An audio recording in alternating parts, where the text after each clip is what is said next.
Hello দর্শক, আসসালামু আলাইকুম। আশা করি সবাই ভালো আছেন। তো দর্শক, দেখতে পাচ্ছেন আমার হাতে যে গাছের পাতাটি। তো দর্শক, এটি একটি জাপানি লতা গাছের পাতা। তো দর্শক, আপনার চাইলে কিন্তু এই জাপানি লতা গাছের পাতাগুলো কিন্তু সংগ্রহ করে সেই পাতাগুলো কিন্তু আপনারা নিয়মিত রস করে খেতে পারেন। তো দর্শক, এতে কিন্তু আপনাদের প্রচুর পরিমাণে উপকারিতা হবে।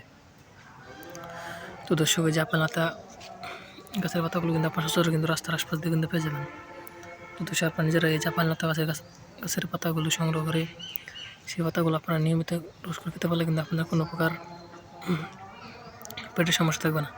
তো দর্শক, আমাদের অনেক ভাইরা কিন্তু এই জাপানি লতা গাছের পাতাগুলো কিন্তু সংগ্রহ করে কিন্তু তারা কিন্তু রস করে সেবন করেছে। তো দর্শক, তারা কিন্তু প্রচুর পরিমাণে উপকারটা পেয়েছে।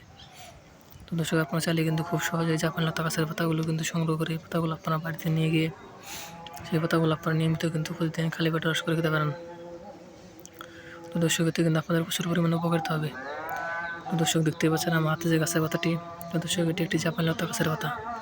তো দর্শক, আপনারা চাইলে কিন্তু এই জাপানি লতা গাছের পাতাগুলো কিন্তু সংগ্রহ করে সেই পাতাগুলো কিন্তু আপনারা নিয়মিত খালি পেটে রস করে খেতে পারেন। তো দর্শক, এতে কিন্তু আপনাদের প্রচুর পরিমাণে উপকৃত হবে।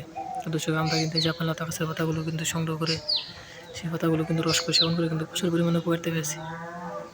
তো দর্শক, আপনারা চাইলে কিন্তু খুব সহজে কিন্তু এই জাপানি লতা গাছের পাতাগুলো কিন্তু সংগ্রহ করে সেই পাতাগুলো কিন্তু আপনারা নিয়মিত খালি পেটে রস করে খেতে পারেন।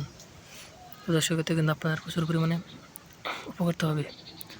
তো দর্শক, আমাদের ভিডিওটি যদি আপনার একটু ভালো লেগে থাকে তাহলে অবশ্যই চ্যানেলটি সাবস্ক্রাইব করে দেবেন এবং ভিডিওতে একটি লাইক করে দেবেন। ধন্যবাদ, সবাই ভালো থাকবেন। আসসালামু আলাইকুম।